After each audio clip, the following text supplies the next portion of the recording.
It was December of 2008, which was my junior year of high school. At the time, I was a nationally ranked tennis player. I decided to join the swim team during the off-season to stay in shape. And I had only been on the swim team for 2 weeks when I had a sudden cardiac arrest.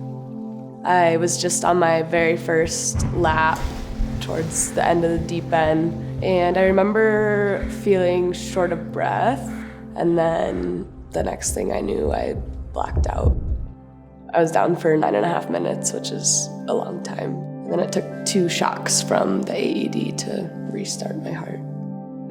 Retrospectively, I'm glad that one of our coaches was a female who was perfectly comfortable cutting off my swimsuit and performing CPR over my chest area. And she's the one who basically did all the life-saving efforts. If she wasn't there, I wonder if there might have been a delay in the care that I got. Any longer delay could have been detrimental.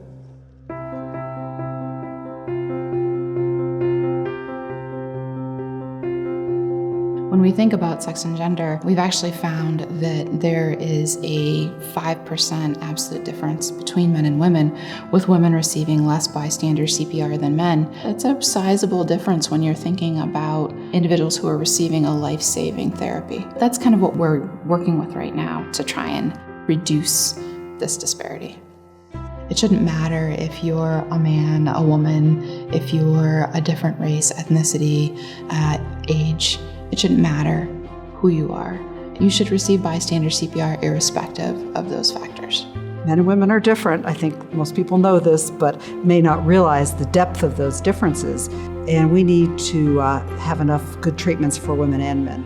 Women's health is a basic human right, and so I think it's really important to understand women's health and how women present with diseases, how we treat them appropriately, what types of therapies work better in their bodies, and make sure that they are referred for therapies and other options the same as men. I think it's very empowering for women to understand some of the issues that are out there and to be able to discuss that with their healthcare provider. The center is empowering women to be advocates for themselves. If we can even make a small impact in that group of patients, it would be a big impact for society. The University of Colorado, I would say, is poised to be one of the top places in the world in women's health and sex differences, and I'm really excited by that. The center has become a beacon of training and education for the next generation of scientists in the field of sex differences in women's health research. We are growing the new body of researchers and the new body of doctors who are going to take care of these people. If we want young scientists to succeed, we need to mentor them, we need to guide them, we need to help them step on one stone to the next and stay in careers in academic medicine. And hopefully that will make a difference in the trajectory of their career and help them get to the point where they feel successful too. Because we want the best and brightest in the field of women's health research, and that's what we aim to get.